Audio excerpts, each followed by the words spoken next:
Hello, and thank you for joining the Champion Within podcast, your premier go-to spot for unlocking your winning mindset.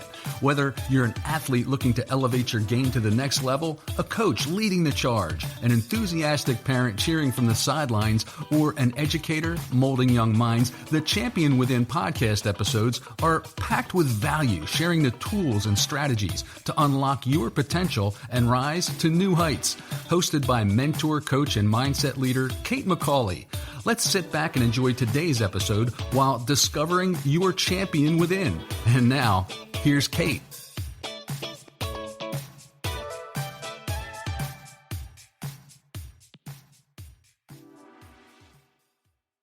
Hey champions, thank you for joining us on the Champion Within. I am excited for you to just feel the energy and vibe of my guest today. Kelly Meyer is an international transformational coach, speaker, and author. He has been coaching one-on-one, group coaching, facilitating workshops, and speaking for almost 30 years. He is an author of several books as well as co-creator of Spark Game, a fun interactive game based on the core values of growth, relationships, and wellness. He has worked with Olympic athletes, MLB players, an NFL kicker, as well as a PGA golfer, and CEOs, and the average person next door who just want to achieve new level in life. I know I'm going to learn. I'm excited for all of you. Get ready, lean in, probably grab some pencils, pen, something to take some notes, because I know, Kelly, you're going to give that to everybody today. How are you? I'm doing fantastic. Thank you so much for having me on, for the invite. I'm honored. Thank you for joining us. I do get really into thinking who would be the best aligned for my listeners, which really is a lot of different people, but majority of them are coaches, teachers, business owners, big and small. I think some of my athletes listen sometimes. We have so many different directions we could go in. I know the bio is the standard thing that we give everyone, but I love to ask people, Kelly, what is the best part of what you do? What are you going to tell them? You know, I love that question because we travel a lot on the airplane. There's always the person, what do you do? They're in the sauna at the gym. What do you do? What do you do? Here's my answer to this. And I borrow some of this from Vince Lombardi. Ironically enough, and here we are. I tell people the things they don't want to hear, and I make people do the things they don't want to do so that they can become the people they never thought they could become. That's what I do. So that's the glory of what I do. And that really is what drives me, is when people, hit a milestone or the lights come on as what you don't know. Maybe I put it in our notes to each other, but I am also a past associate professor. Music was my discipline. I was also a pretty good athlete in my own right. Baseball was kind of my thing. I also qualified for indoor nationals as a junior pole vaulter. When I was in high school growing up, I was also a baseball coach. That turned me into, the teacher, the professor, and then that all accumulated into what I do today. And all of that sort of past knowledge and experience, I think really helps me connect with the athlete as well as the teenager or the mom and dad next door. Yeah, exactly where you're meant to be every single step of the way. And so many really diverse things that you were getting involved in, although I think they're connected in many ways. Would you say that it has shifted over the years from you when you were that athlete to where you are now? And what has been the biggest lesson from maybe your days of playing baseball and even when you were an early coach to where you are now? No, actually, the big story for me was I was maybe about 14. And I started spending time in a place that I probably shouldn't have been. But my argument was that school was boring and I really love playing pool. So I spent a lot of time at the pool hall when I should have been in class. So me and high school grades didn't go very well together. You learned a lot, though, in that pool hall, I bet. And you were 14. So does that make you a ninth grader? How old would you say this was? I didn't think I was in high school yet. Oh, wow. Grade? Yeah. Okay. Just this scrawny little pimply face punk is all I was. Hustle and pull. Out playing pool. And I got really good at it. And I made some spare change doing that. But back to the story. Right. One day I walked into the pool hall, and I don't remember what day it was. It was in the morning,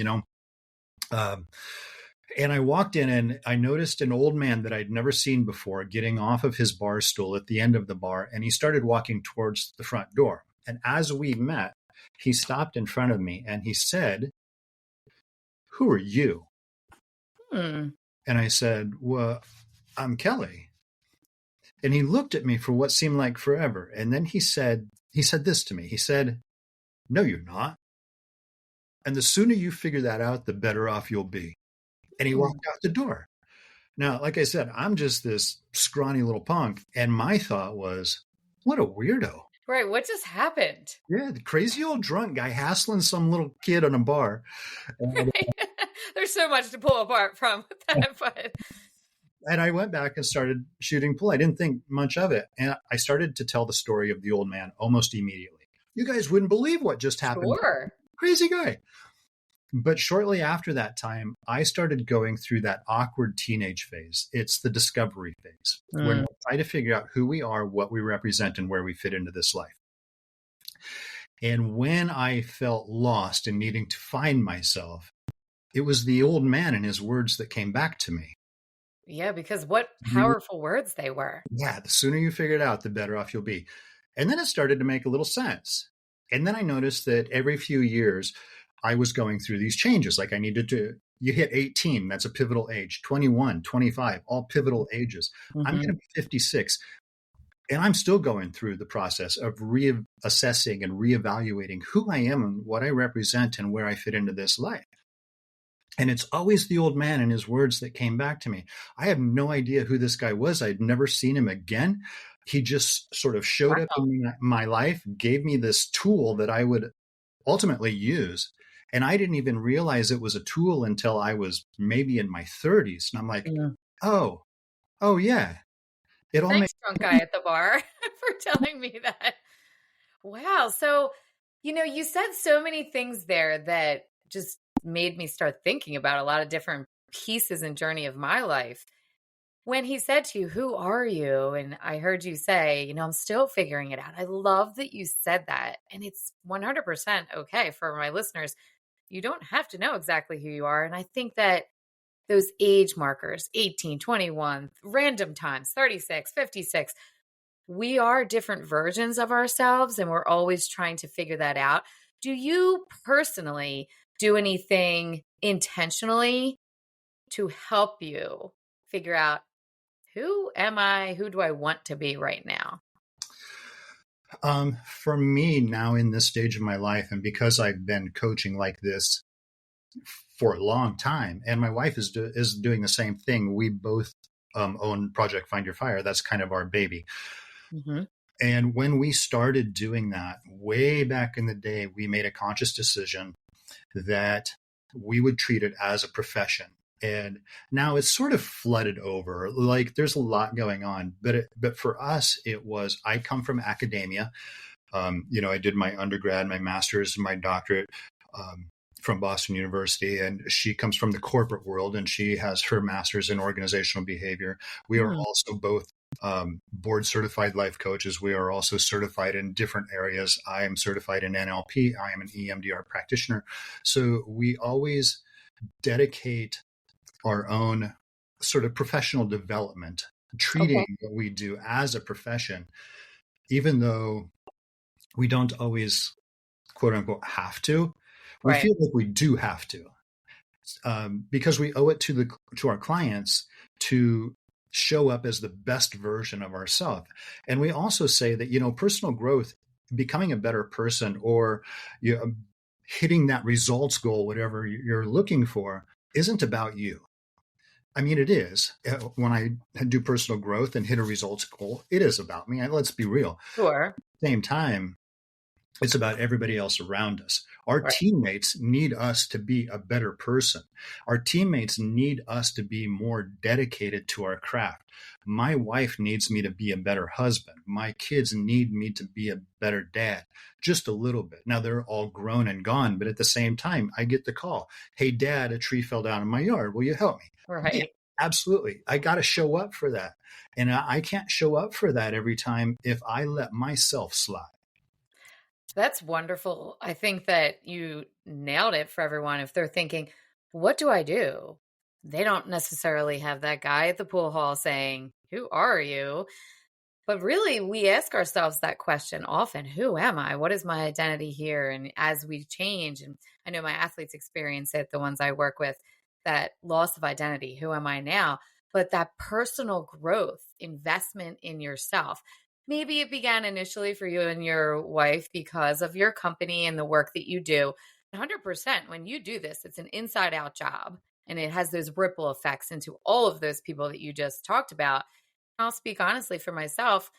There was a time where I thought, I'm too busy to take care of me. I have to do this, that, and the other thing. When I get into that zone, I don't show up as the best version of myself, and I have to connect back with that. I think that's really valuable for everyone listening. Invest in yourself, even though you said it's not really about us, it is. And then everyone else experiences that ripple effect. Now, tell me about Project Find Your Fire. You mentioned it, and I see it behind you. I would love for you to share what is the purpose, the mission in Find Your Fire? It's finding what sets your soul on fire. It's like what lights up your life, what makes you, what drives you, what is your why, what makes you get up in the morning and do what you do.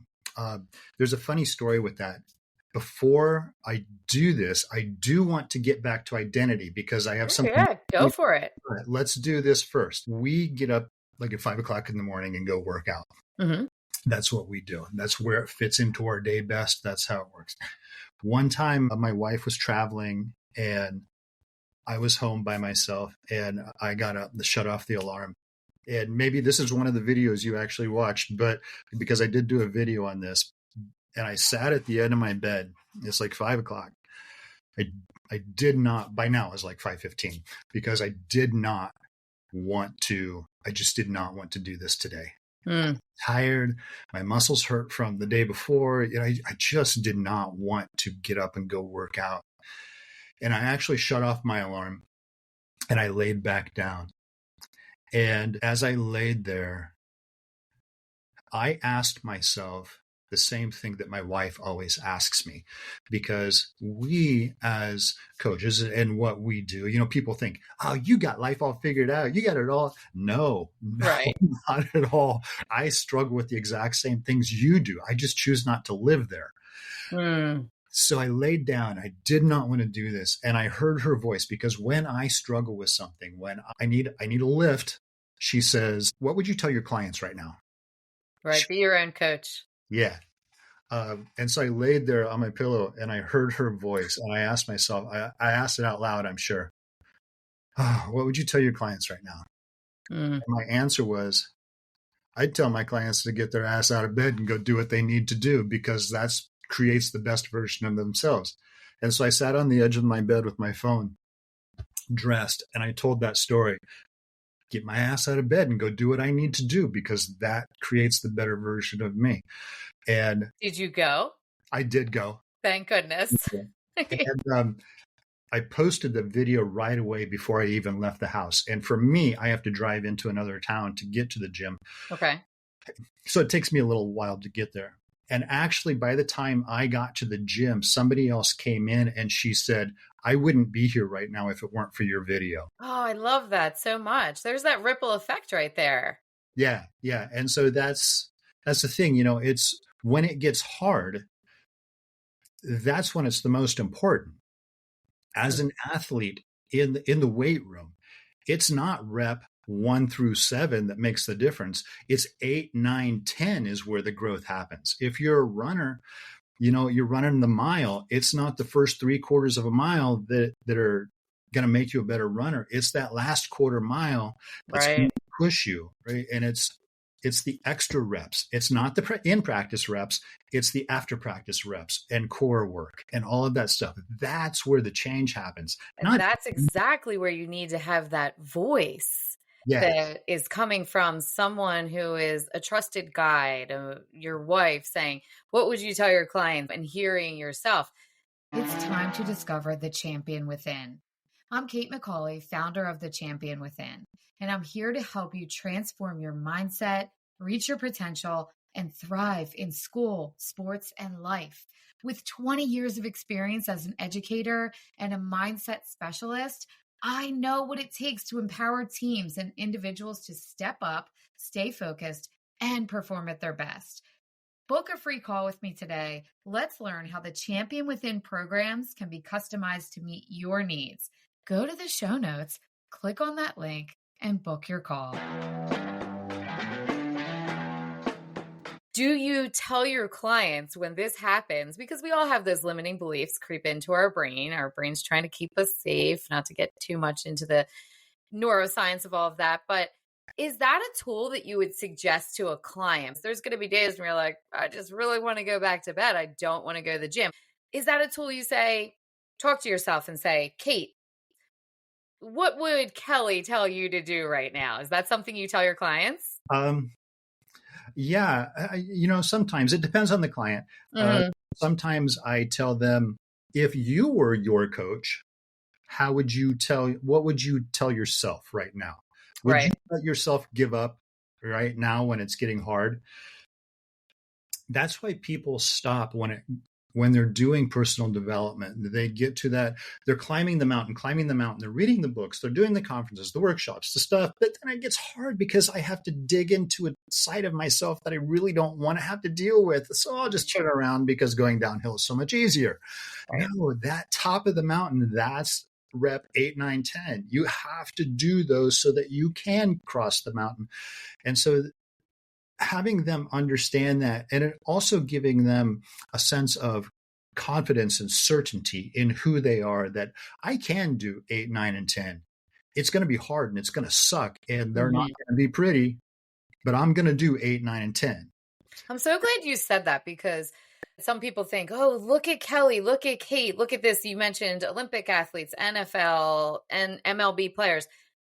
From the outside in, people who are the next door people or just looking at YouTube, Instagram, are thinking, wow, looks great for them. And it must be all sunshine and rainbows. But 8, 9, and 10, whether it's a rep at the gym, it's sending the follow-up email, showing up when you don't feel like it for whatever the situation is, that is really where it happens. And it is for everyone. Just because you're an MLB player, you're doing this type of work with mindset and the personal growth that you do within Find Your Fire, we all experience this. It's not that it's an extra special zone. It's a practice, though. We have to practice it. Well, I think that's so important for everyone to understand. It is not sunshine and rainbows. And that's when you have to get uncomfortable. On the good days, it's easy. Yeah. Oh, yeah. But nobody ever grew on an easy day. Exactly. And I tell people, too, that everybody believes this personal growth or reaching a results milestone is all about sunshine and rainbows and unicorns, glitter, and all this beautiful stuff. It's not. You're wading through a stream of muck, and it's hard to wade through. And I always tell my clients, it's going to suck. There are going to be days that are hard, but I've been across the stream, and I'm going to take your hand and I'm going to walk the stream with you. Now, I'm not doing your work. You're going to do the work. But I love that you're going to walk the stream with them. They have to do the work. Sometimes clients of mine will say, Kate, we love you. You're the angel that helped. And I say, thank you. I accept that. But you did the work. You have to do the work. You cannot show up to work with Kelly and think he has magic beans and he is going to solve all of my issues. You have to be willing to do the uncomfortable work. Can you think of a story where you worked with someone who was willing to do that uncomfortable work, and what came from it? Oh my gosh, there are so many stories about, people breaking through that the stream and reps 8, 9, and 10. I love that. We just sort of stumbled across something because I have to make a saying now, some kind of meme, some kind of a post that is about rep 8, 9, and 10. I love it too. Yeah. We're going to do this. Okay. But I think the one that comes to mind right away is a woman who came to me.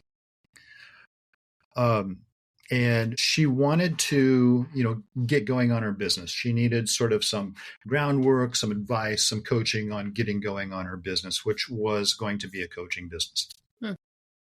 So we started, and within the first session, I discovered that she was struggling with something, and I wasn't quite sure. In the second session, I found out that it happened to be a very ugly divorce, which is true with a pro athlete that I worked with too, that he was in a slump, a baseball player, he was in a slump. He was also going through a divorce. Most times what we're seeing is actually just a symptom. 100%. Even depression, anxiety, those are just symptoms. There's something deeper that we need to work with. So with this woman, we discovered that we can't even talk about business until we get you through this emotional roller coaster that you're going through. There was kids, there was property, relationships involved, and it was hard. And getting her through that successfully, while we were doing that, gradually sort of giving her some stepping stones through this stream of the muck. Now, while she's going through this, she has a depressant personality, and her friends even call her professionally depressant.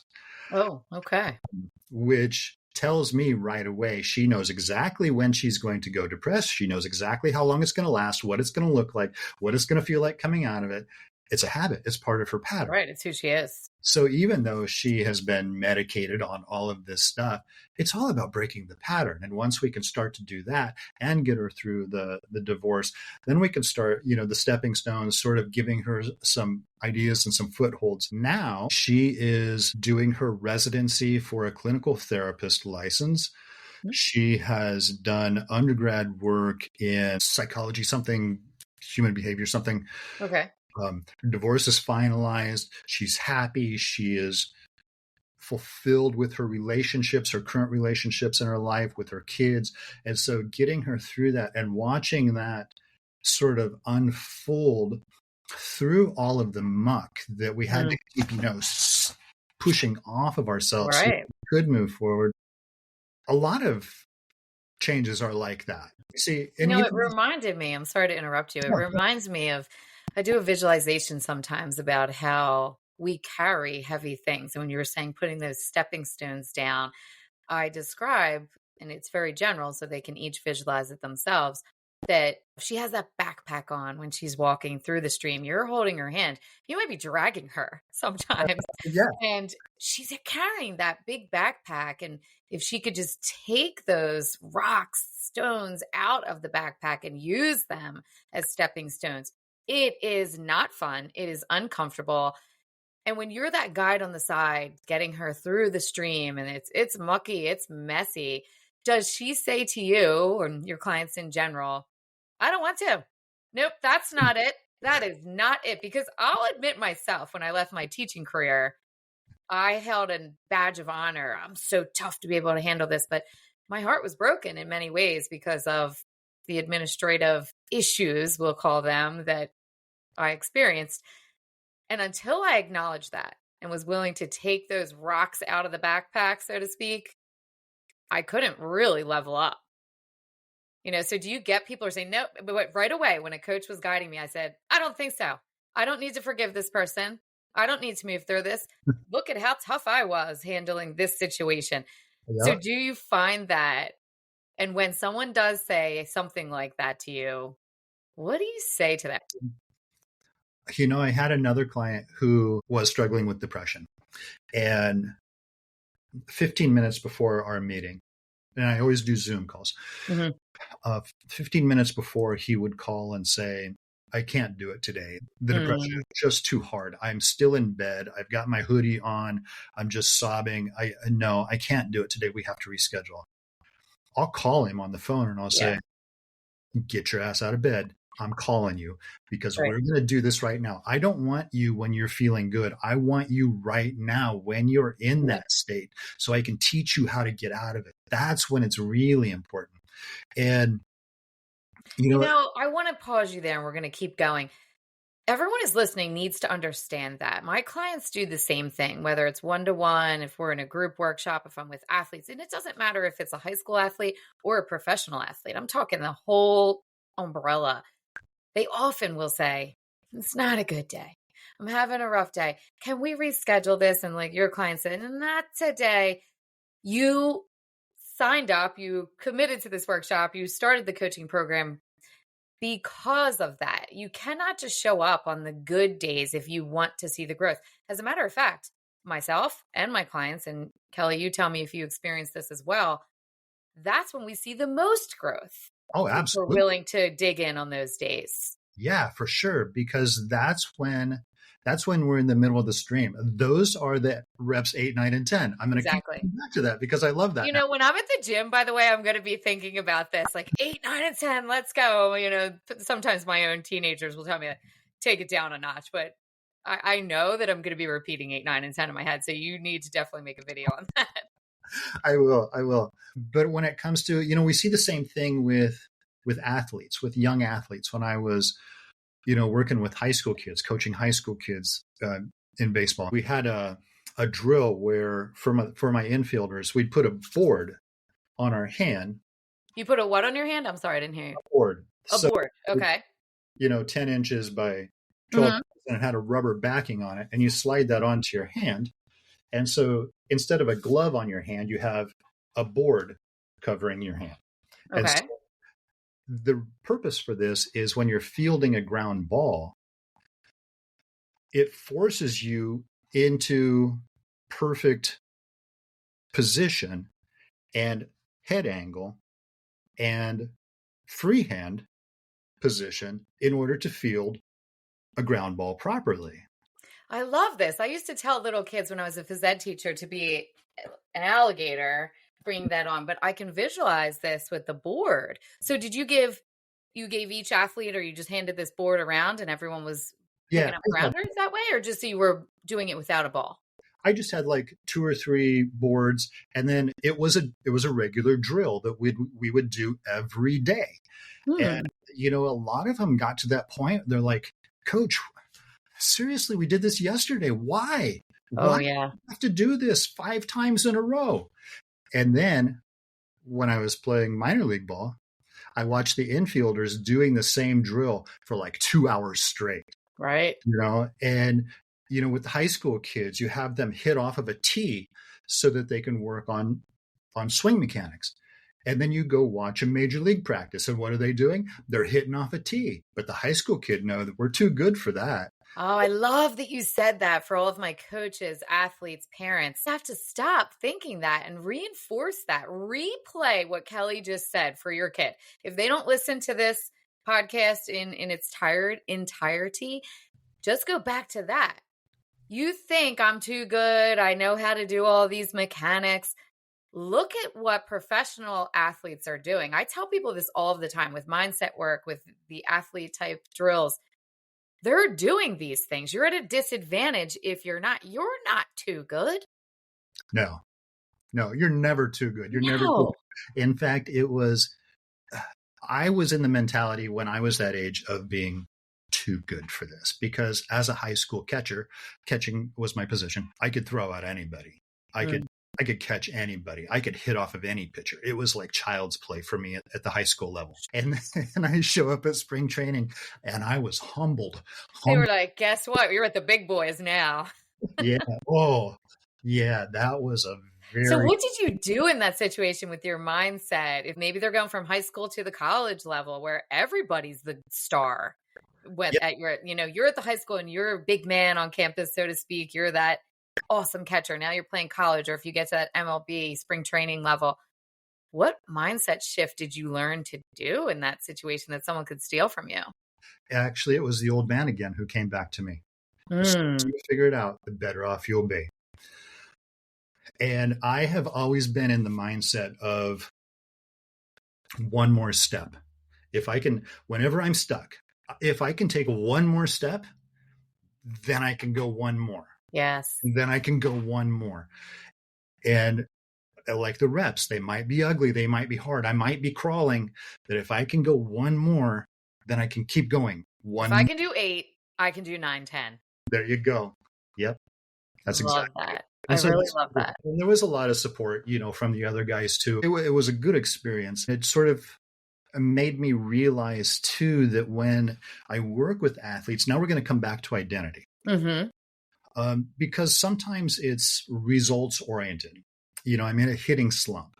For my golfer, the long game was great. The putting game was great. It was that mid-range game. He couldn't do it.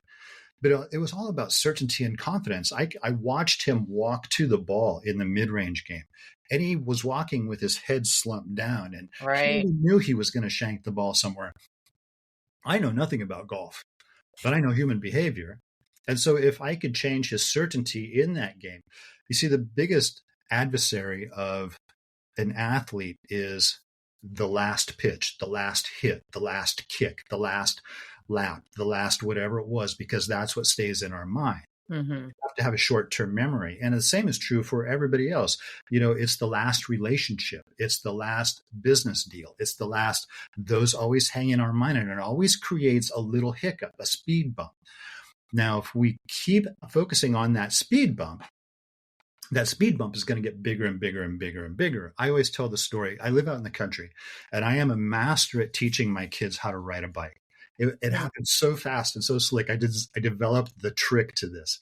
My kids' friends would come over to our house so that I could teach them how to ride a bike. Okay. What's your tip? Are you willing to share it for people? Yeah. So find a slope. It doesn't have to be a very big slope. Just down a driveway is fine. And then I would just have them coast. Don't put your foot on the pedal. Keep your feet down. You're not going to fall. And just let yourself go all the way to the bottom. Walk the bike back to the top and do it again. Keep doing this until eventually you feel comfortable enough just to put your feet on the pedal. You don't have to pedal. Just put your feet up. That's all. You're still just coasting, doing the same thing you want to. And eventually, then you can start to pedal. Just get to the bottom of the driveway. You don't have to go any further than that. Walk your bike back up and keep doing it. See, it's about repetition. Oh, it's one step. Step. Yeah, eventually they will start to pedal and then just go. And it happens so fast and so magically. I have so many different stories coming into my head at once. Really cool, though. And it's perfectly aligned with what you were saying. Just if I can do the next thing, and then let's try this next thing, a little baby step. And my position coach used to say that in high school, my coaches used to say, practice makes perfect. And my position coach later on would say, practice doesn't make perfect. You can show up and do a crappy job. Guess how you're going to perform. You can show up, swing like crap. Guess how you're going to hit. Perfect practice makes perfect. I love that. Slow it down until every inch of what you do is perfect, and just repeat it, repeat the perfection. And that's all you have to do. Now, back to my bicycle story. And this girl was here, and I live in the country, and so part of my driveway is gravel, and there was like a washout dip in gravel. Once she started pedaling, she kept hitting that dip. Why? Because she was watching it, and she hit what she looks at every single time. It wasn't until I got her to look at something else that she now can go around the dip however she wanted to go. So we have to be careful about what we're looking at and what that means to us. So with my athletes, now back to the identity, finally, and a long way to get there. For some of the athletes, it's not just results oriented. Some of it is identity oriented. This was true for me too. And I struggled with this just a little bit too, but I knew how to get myself back out of it. Because when I ask athletes, who are you? Well, I'm a kicker. I'm a golfer. I'm a pitcher. I'm a shortstop. I was a catcher. There will come a time in your life when you're not that. And when you create an identity of that's who I am, when you are not that anymore, you will lose that. The trick to identity is discovering what made you that thing to begin with. What made you what you do? Mm. So, for example, for me, I'm a coach. I'm an author. I'm a speaker. I get to travel all over the country doing what I love to do. There will come a day where I'm not a coach. There will come a day where I'm not speaking. There will come a day where I'm not writing anymore. I have to be, honest about that. But what made me those things to begin with? I am loving. I am caring. I am creative. I'm compassionate. You can't take those things from me. You can take my coaching career. You can take speaking, but you can't take the fact that I am loving, caring, compassionate.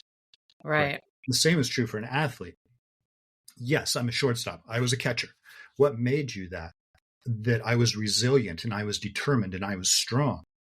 You can't take those things from me. Right. And those skills that you gain, you can't take it away, and it makes you uniquely you. And when someone can realize that they can use that in other spaces, That's exactly it.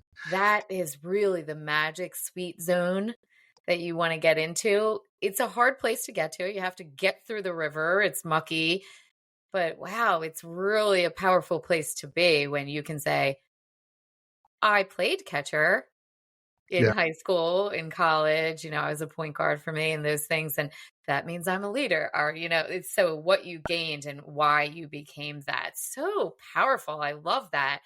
I would encourage athletes listening and coaches or anyone listening, do a little journaling maybe right now. Reflect, what made you become who you are? For a while, Kelly, I resigned in 2021 from 20 years of teaching. Okay. And I had let's be honest, a lot of struggle saying, well, I was just a teacher. And I needed to realize what made me become that teacher that was so great in the classroom and did all the things, because those are the things that makes me who I am as a business owner, as a speaker, all of those things. Yeah. And I really think that it's just so powerful for people and such a great way to look at identity. Yeah. And that's all part of your story too. And sometimes our identities really are perceptions. Because if when I was no longer playing, I could have very easily said that I am a failure. I am not strong enough. Thank you for bringing that up. I can't make the cut. I can't do this.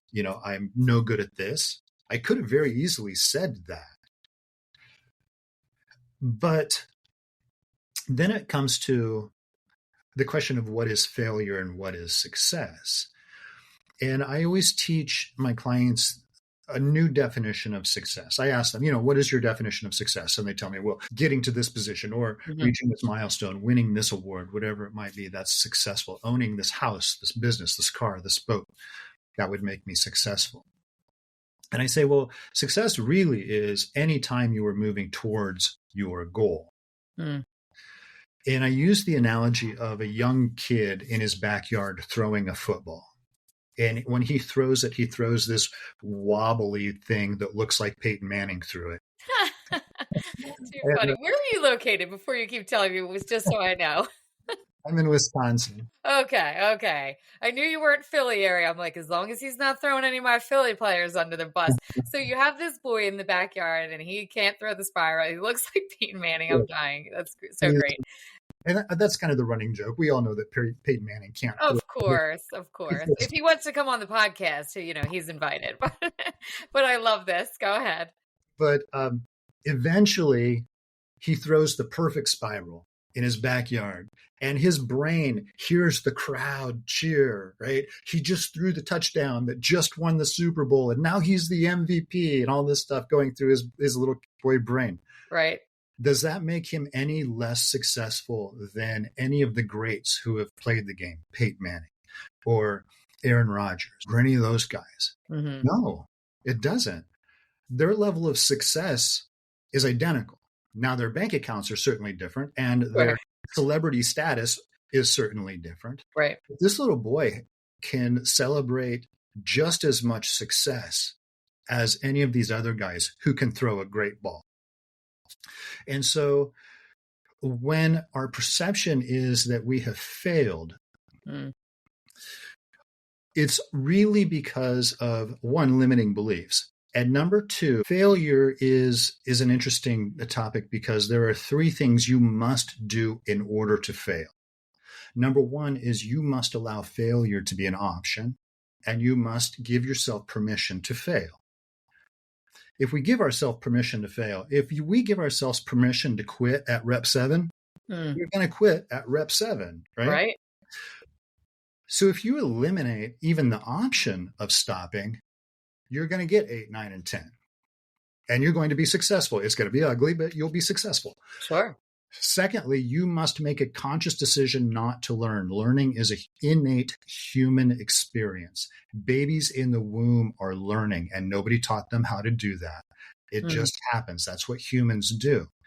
And if you don't learn, that means you have made a conscious decision to not learn from whatever just happened in your life. And third, you must reduce your mindset to perceive falls as failures. We will all fall, every single one of us, and we're going to fall a lot. But if you call those falls failures, you've reduced your mindset to do that. Now, if you do those three things, it's okay. You can call it a failure, but the chances of that happening are really pretty slim. And you must make a conscious decision to do all three of those things. Right. And so you've just created the label of yourself. If you don't consciously decide, if you just let things fall where they may, that means you're succeeding. That means you're falling forward. Absolutely. Absolutely. I love those 3 steps there. You're making me think. I often tell people when a little kid, a baby, toddler is learning how to walk across the floor, we don't say when they fall down, when you're talking about these things, we don't say, well, you're never going to do this. I'm not going to buy you sneakers, good luck. We encourage to keep going, take steps 8, 9, 10. Let's go do that again. And we have to do it for ourselves. I often tell my clients, failure is research if you allow yourself to let it be research. It is, what we focus on becomes our reality. We can decide, I can't. I always fail. If you keep saying that, you will. Yeah. I love those 3 steps. I'm definitely going to outline that for everybody and make sure that they lean into those. I think it's so powerful.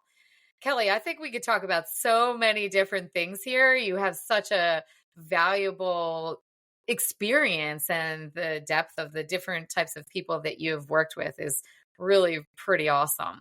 Is there one thing, if you could leave my listeners with one thing before I go to our signature question, that you hope after listening to us chat that they have floating through their brain, what would it be?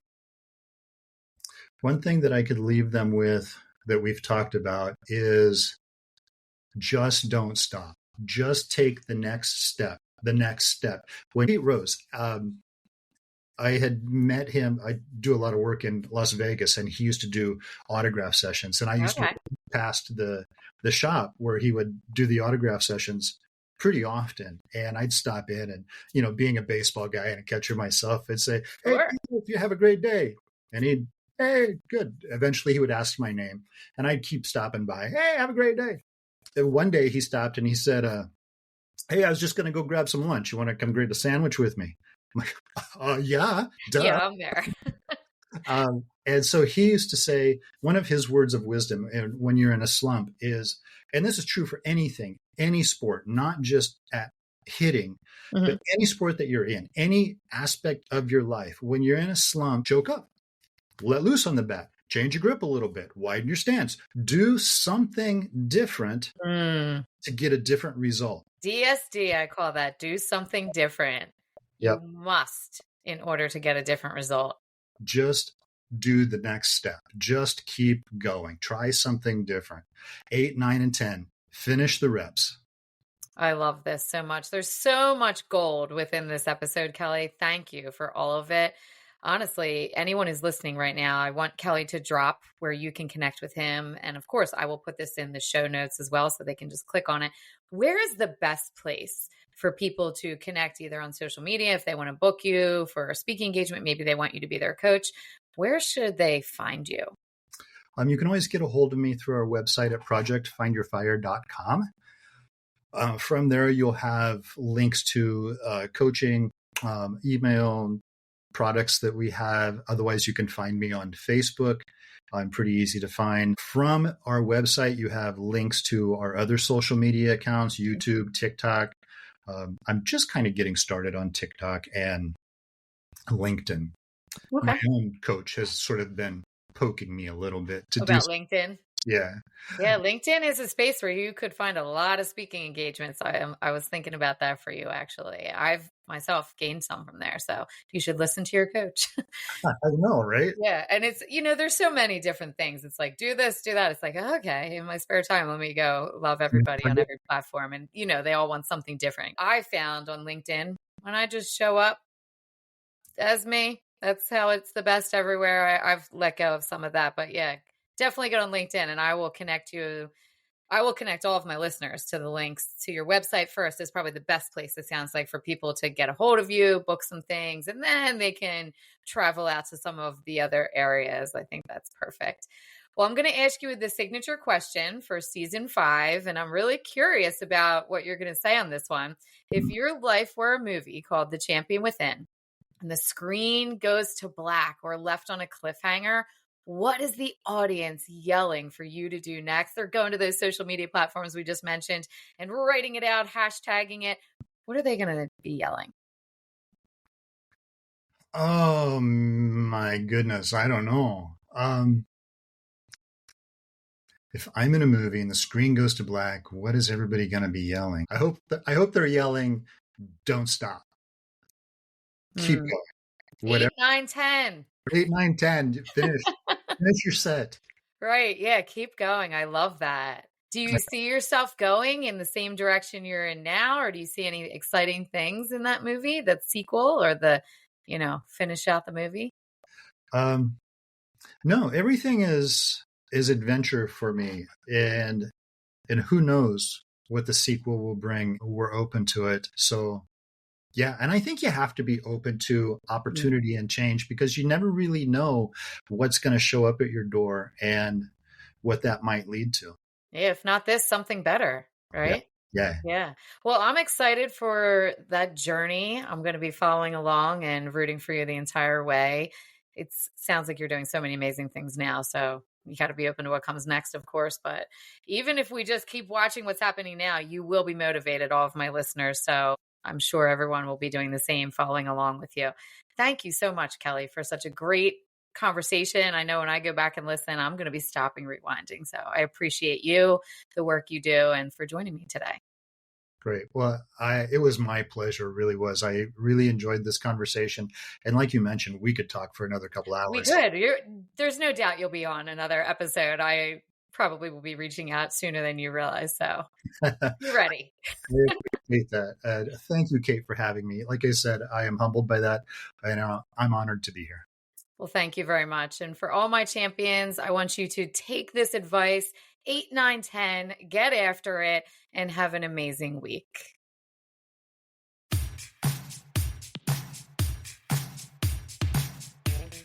Thank you for hanging out with Kate today. And whether you're going to coach, teach, cheer from the sidelines, or hitting the field yourself, remember, mindset is everything.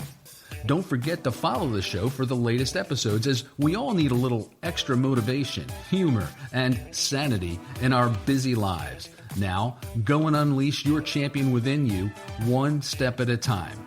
We're always rooting for you.